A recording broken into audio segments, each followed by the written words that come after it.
Sige mga kaibigan, muli po ang inyong lingkod si Mac Jammer. At again, samahan niyo po akong muli dito sa pagpapatuloy po ng pagtatalakay ko about Marcos Wealth.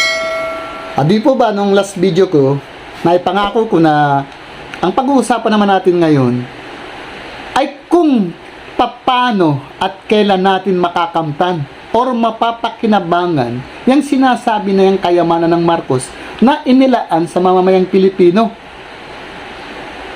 At yan pong topic na yan, aaminin ko po sa inyo, hindi ito bastang topic. Malalim po ang topic na ito, masalimuot, at very interesting. Kaya nga po ang gagawin ko rito ay dahan-dahan, in details. Hindi pwedeng basta na lang ako magdi-discuss ng ganun-ganun na lang. Kaya nga po, bago ko simulan ang paghalukay dyan sa topic na yan, may kinakailangan po akong balikan doon sa aking last video na nagbanggit po ako doon na minsan napanood ko si President Marcos sa isang interview sa US po yata yun, na nagbanggit siya doon na the fourth branch of the government is mass media or mainstream media. Nung mapakinggan ko po yun, parang wala lang. Sabi ko, ano yun? Kaya lang habang iniisip ko, ina-analyze ko, bigla akong napasabi ng, wow! Ang lalim pala nun. Malalim po, malalim. Bakit? Tingnan nyo ha. Ang ating branches of government is only 3. At yan po yung makapangyarihan pare-pareho. Sila po ang nagpapatakbo ng gobyerno, ng mga batas. So, very powerful.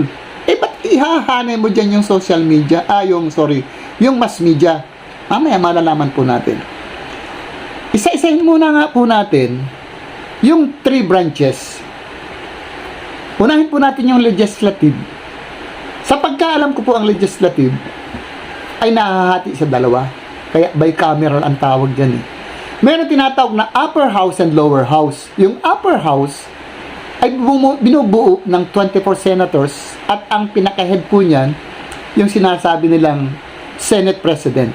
Ano po? Yun namang lower house, marami po yan. Kung di ako nagkakamali, baka abutin niya ng 200 plus, 240, 250, mga ganun.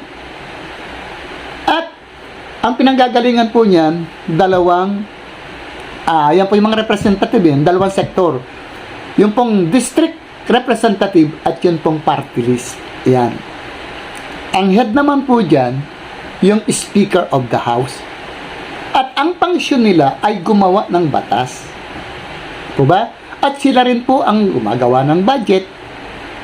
At nagsasagawa rin po sila ng mga investigation kapag mayroong mga katiwalian sa gobyerno na silang naalamat nakita.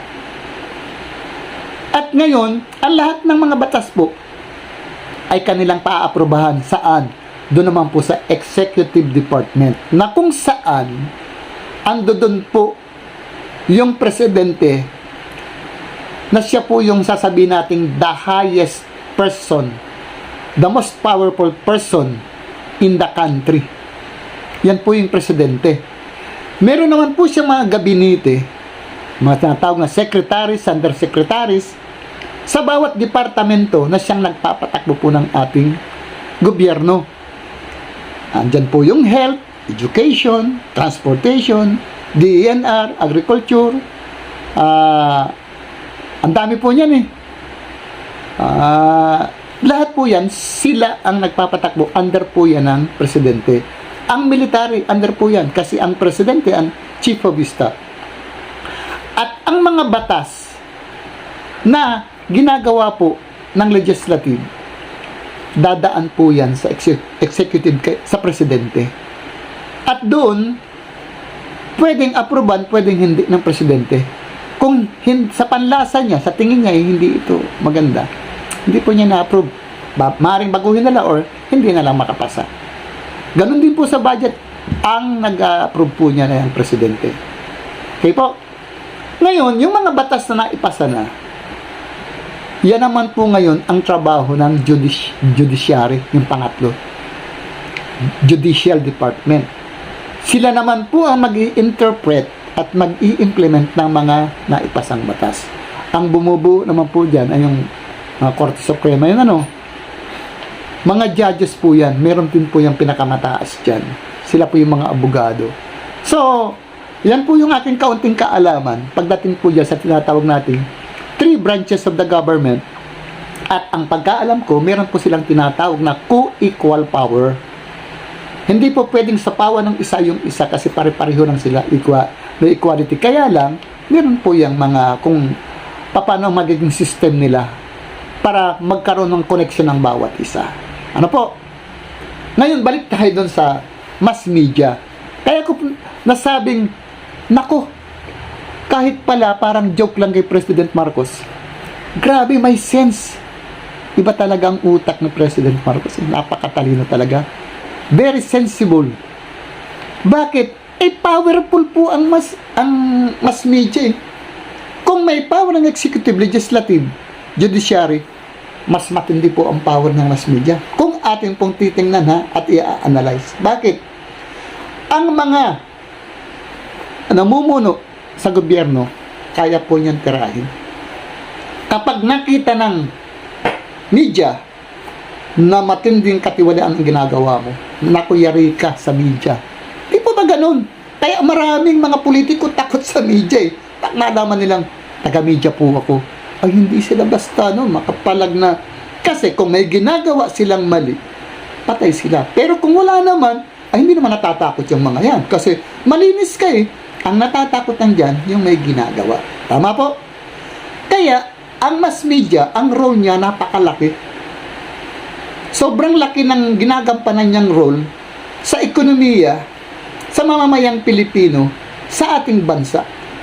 Kasi, kung titingnan natin, siya ang tumatayong mata, tenga at bibig ng masa, ng bansa, ng mamamayang Pilipino. Na kapag may nakita silang kamalian, sila mismo po hindi papayag sa pamamagitan ng pagbubulgar nila, paglalathala nila sa dyaryo, sa radyo, sa TV, tsak na tsak. Yun pong mga gumagawa, makikita nyo, matatakot yun, may makakasuhan dahil po sa pagbubulgar nila. Kaya ang laking tulong po niyan. Yang mass media na yan. Natatandaan ko nga po nung ako'y bata pa dito po sa amin sa probinsya. Ako po ay lumaki sa isang barangay. Hindi naman masasabing remote, pero nung panahon na yun, kasi talagang noon po wala pang television Ang available resources pa lang noon, available source ng information, radyo saka dyaryo. Pero dahil ako po ay nasa barangay, radyo lang, transistor radyo lang ang aming source of information. At syempre po, marami po doon tayong nakukuha. Yung entertainment, yung mga drama-drama nun, sinusubaybayan ko yan Sino po yung umaabot doon sa inabutan yung drama na Si Matar? Ay nako, naalaala nyo yan. Isa po ako sa avid listener nung programa na yun. Yun pong si Daniel Bartolo sa Sapang Bato, ay ang galing nun. Ang na-picture out ko nun ay parang si Fernando po siya At yung bago matulog, ay takot ko pong pakinggan yun nun kasi bata pa ako. Yung Gabi ng Lagim. Naalala po nyo yun. Nako, tagal na nun. So, dun po, dahil sa transistor radio lang, isa po yung source ng media, ang dami pong na ibibigay na tulong sa mamamayan. Naalalaman po natin ang balita, mga nangyayari. Although kahit noon ay transistor lang, masaya na po noon. Yung music imagine, ako po, mahilig ako sa music. Hindi nga lang ako talaga kinahiligan ng music. Diyan po ako natututo ng mga kanta.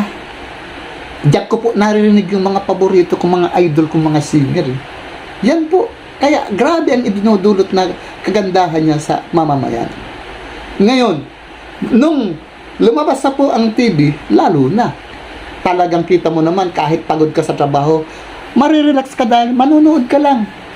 Imagine yung mga patawa yung sa tanghali. Actually, Yan sa ABS-CBN na yan, yung Showtime. Isa po ako sa ano dyan eh. Talagang nanonood yan. Yung kay Cardo, nanonood po ako niyan. Ang dami ko pinapanood. Pero number 1 sa akin balita. At si Diaryo, nung panahon pong ako nagtatrabaho, talagang hindi araw-araw akong bumibili. Habang ako nagtatravel, mabasa po ako ng sa sasakyan. Yan po yung mga pangyayari po noon na talagang makikita natin ang laki ng role na ginagampanan ng mass media. Kaya tama, although pabiro lang yun ni Marcos, tama po na ang mass media or mainstream media ay pwedeng sabihin natin na fourth branch of the government kasi powerful powerful. Ngayon may sumilang po mas anong tawag ito? Social media, social media. Ayan, bakit po nagkaroon ng social media? Mamaya po balikan natin yan kasi po ang mainstream media, napansin po natin, naintindihan natin, nalaman natin na hindi na po pala reliable. Hindi na. Yung inaasahan natin na makakapagbigay sa atin ng katotohanan, marami po mali. Although hindi ko po nilalahat. Pero mas marami na ngayon ang yung katotohanan ay nababaliktad. Yung tamang pangyayari ay nagiging mali. At yung mali ay nagiging tama. Ba't ganun? Anong nangyari sa atin? Anong nangyari sa mass media? Panahon ni Marcos dun pala nagsimula yung mga fake news niya. Ang daming ginawa ni Marcos na magaganda. Naku, hindi nga natin kayang isa-isahin basta napakarami. Tulay, paaralan, mga buildings, nakikinabangan natin lahat, PICC, mga kalsada, hospitals. Ang dami po geothermal, ang dami. Patubig, flood controls, ang dami. Pero bakit pag sinabing Marcos, ang nalalaman lang natin at pinapalabas ng mass media, ng mainstream media, mamamatay tao, magnanakaw, masama, diktador? Ba't ganun? Doon po natin mapapansin, hindi na po reliable. At yan din ang naging dahilan kung bakit naloko tayong mamamayang Pilipino, dahil nagamit po ng husto yung mass media para sa kagustuhan ng iilan na mayayaman na kung tawagin po ay oligarch. At sino po ba yung mga oligarchs na yan? Yan po yung kumukontrol ng ekonomiya ng bansa. Bakit po nakukontrol nila? Una, yan pong mga negosyo, halos lahat ng negosyo sa ating bansa, sila ang naghahawak. Sila ang nagmamay-ari. Dahil marami silang pera, sila nagpapatakbo. Sa tubig natin iniinom, sa ginagamit nating mga kuryente, yung mga gasolina, mga gasoline station, mga malls, mga iba't iba pong mga negosyo, sila po ang nagmamay-ari. Kahit transportation, pati nga yung mga tinatawag na expressway, sila na rin ang nagmamay-ari. Ngayon, kinakailangan nilang ma-maintain yan. Kaya ang dapat nilang unang gagawin, kapanalig nila or hawak nila ang mga nakaposisyon sa gobyerno. Hanggat maaari, presidente hawak nila hanggang dun sa iba pang matataas na posisyon. Para walang gumalaw dun sa kanilang negosyo. Yan po yung mga oligarchs. Kaya ang ginagawa nila, halimbawa, mag-eleksyon, tulad ngayon, malapit na 2022, meron silang manok na ipanlalaban sa administrasyon. Kasi ang administrasyon hindi kanya Mabuti na lang kung yung eleksyon ay kanya yung presidente, yun ang susuportahan pa rin niya. Pero kung tulad ngayon, ang administrasyon ay kalaban nila, makuha ng pantapat. Pipili yan ng pwedeng ipanlaban. Pero yung kukuhanin na yun nila, may usapan yun, may agreement yun. Anong agreement? Aba kapag nanalo ka, ang mangyayari, lahat ng negosyo dapat tuloy-tuloy lang. Hindi mo pwedeng pakialaman yung kung paano niya minamaniobra yung negosyo nila. Pati ang sa presyo, hindi nila pwedeng galawin yan. Kung magkano gusto nilang ibigay na presyo ng kuryente, presyo ng tubig, sila po ang makakapanaig. Sila ang masusunod. Pero maganda nito sa parte naman ng kinuha nilang kandidato na siyang ilalaban. Provided po yun lahat, pundo. Kung halimbawa, presidente ang tatakbuhin, baka umabot po ng bilyon yan. Gagastusan niya nila. Magtutulong-tulong yan. Dami niya nila eh. Lahat ng mga gagastusin, pati mga ads, yung tinatawag natin na campaign ads, sila po ang bahala. Ay kamahal-mahal niyan. Ay bakit?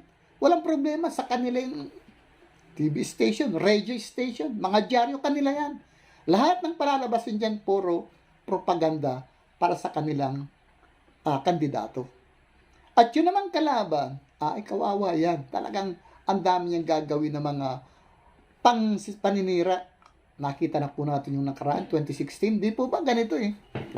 Ginamit po nila noon na matinding pang si Trililing, si Trillanes. Tinitira niya noon lahat ng makakalaban sinong puporma. Lalaban sa Dilawan, pababagsakin niya.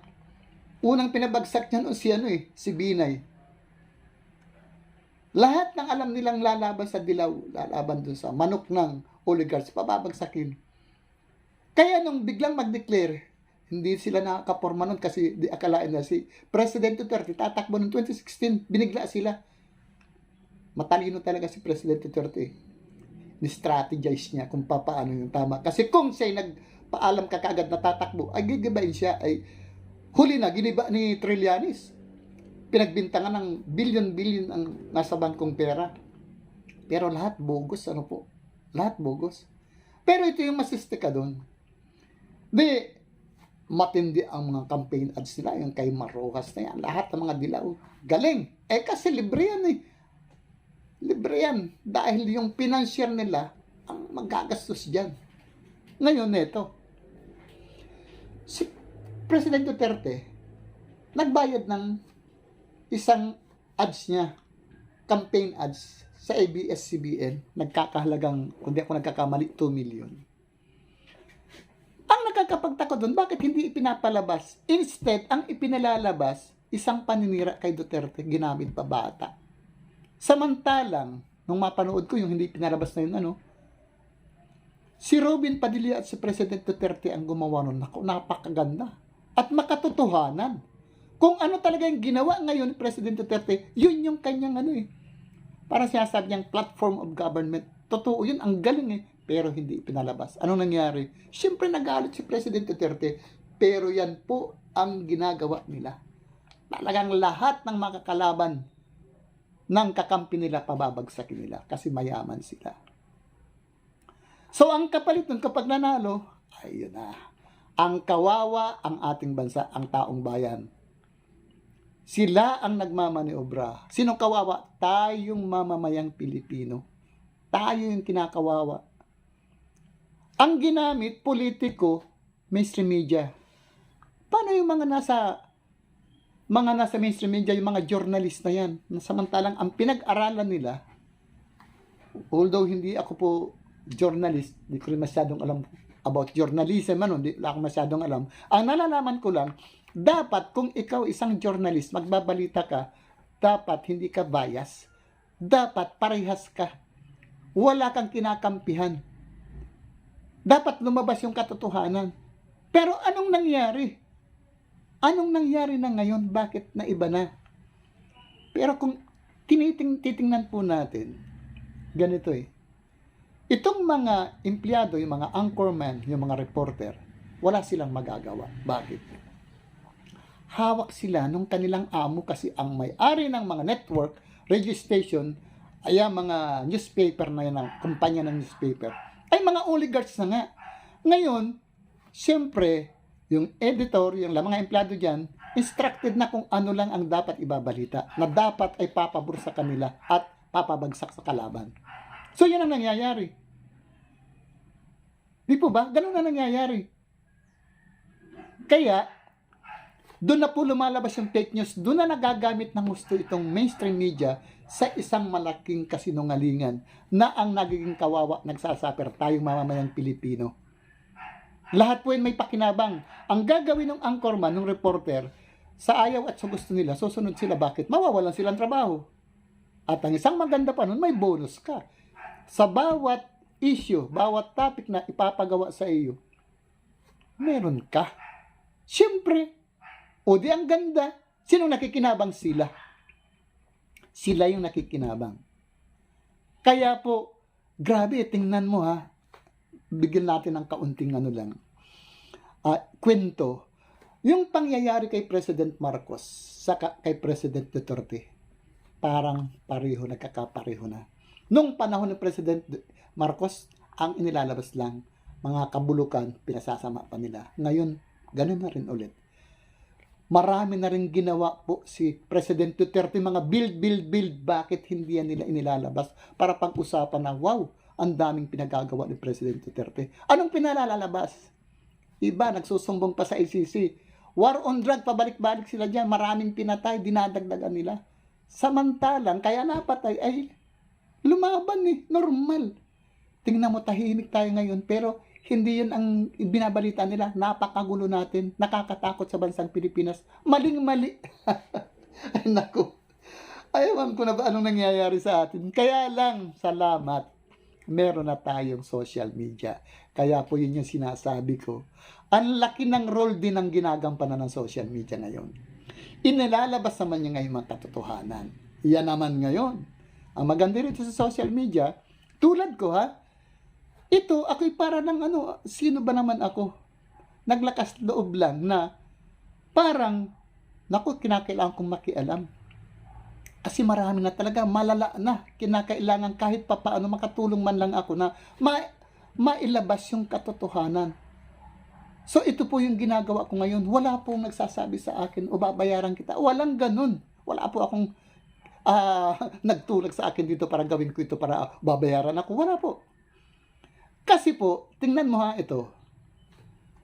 Itong anak ko, sabihin ko na yung anak ko, ikikwento ko sa inyo. Matalino po yung anak ko na yan. Sa totoo lang, hindi naman pinagyayabang. Simulang kinder yan, hanggang nag-high school. Consistent honor po yan. At nag-graduate siya, scholar, sa UP. So masasabi kong matalino. Although yung iba kong anak, magagaling din, pero ito yung pinakamatalino po. Kasi nangyari, nung first upload ko ng video ko, last week yata, or 2 weeks ago, siyempre, in-inform ko siya. Sa ako, i-subscribe mo ako. I-like mo ako. Panoorin mo.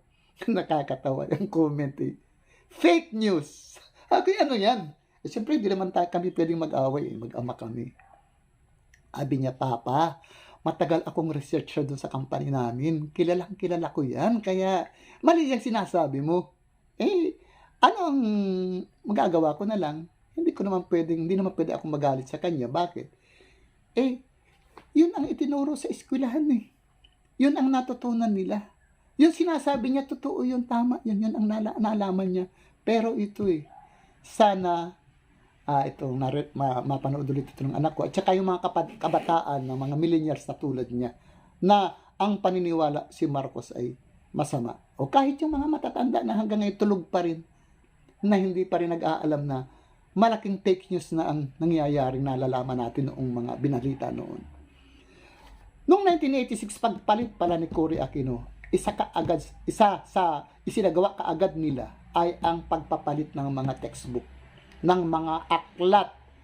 Binalitan nila ang istorya, lalo na yung Philippine history, yung politika na simula kay Marcos, talagang ang nilabas lang yung mga mali.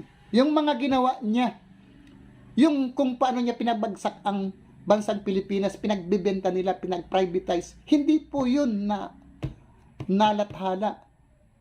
Ang dami pong kalukuhang ginawa niya, pero ibang topic yan. Ang nilalabas ng laging kasamaan ni Marcos, kawawa itong mga bata. Oh. Kaya hindi natin pwedeng sisihin yung mga yan.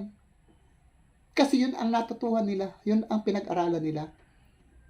Kaya ang challenge ko na lang sa inyong mga kabataan at kahit sa mga katandaan na sabi ko nga, hindi pa rin nagigising sa katotohanan. Try din ninyong alamin sa pamamagitan ng social media. Mag-research po kayo. Kasi ang katotohanan, tayo ay niloko. At yan ang naging sanhi kung bakit na matagal na sana maginhawa ang mamamayang Pilipino, hindi po nangyayari. Bakit? Hinadlangan po yung kayamanang inilaan sa atin ni President Marcos na supposed to be matagal na nating nakamtan, hindi po nangyayari kasi pinagtulong-tulungan po yan. Although may mabigat po tayong kalaban talaga dyan. Ang pinakabos ng mga oligarchs na yan, mga dilaw na yan, ay Amerika. Malaking istorya po yan, malalim yan. But anyway, sa ngayon po, naipakita ko lang sa inyo ang reality. Yun ang totoong nangyari na marami ngayong mga kabataan, hindi alam yan. Ang nananatili sa isip nila, yung kanilang pinag-aralan, which is maling-mali. Ano po? Kaya siguro po, yung importansya nung sinasabi kong fourth, yung nabanggit ni President Marcos na fourth branch of the government is mainstream media. Ngayon naman, ako po'y talagang very grateful na nagkaroon ng social media at ako po'y naniniwala na Diyos ang nag-create yan kasi para mailabas ang buong katotohanan, yung matagal na inilibing na katotohanan, malaman ng tao na puro kasinungalingan ang natutuhan natin nun. Kaya, ang masasabi ko lang po, ang Diyos hindi natutulog. Dahil siyang katotohanan, hindi niya papayagang manatili mangibabaw ang kasinungalingan. The truth shall prevail. So, ayan po yun. So, maliwanag na po sa atin ngayon na nagamit pala ang media. Kaya, yung susunod po nating topic, ano po yun nagamit talaga. Yan yung mga, kumbaga, pangyayari, bakit hindi kaagad natin nakamtan yan dahil katulong ang media kung bakit nahadlangan. But anyway, yung susunod ko pong topic, promise, yun na po, tatalakayin ko na. Paano at kailan natin makakamtan or ang mapapakinabangan niyang sinasabing Marcos wealth na yan na inilaan para sa mamamayang Pilipino. Okay po, hanggang sa susunod po na topic, wag po kayong bibitiw. Yan po ang aking didiscuss. And for the meantime, hanggang dito lang muna po. And please, again, like, share, and subscribe. Then, pindot na po ang notification bell para ma-update ko po kayo sa mga susunod kong gagawing video. Okay po, hanggang dito lang muna. Maraming salamat po. Bye-bye.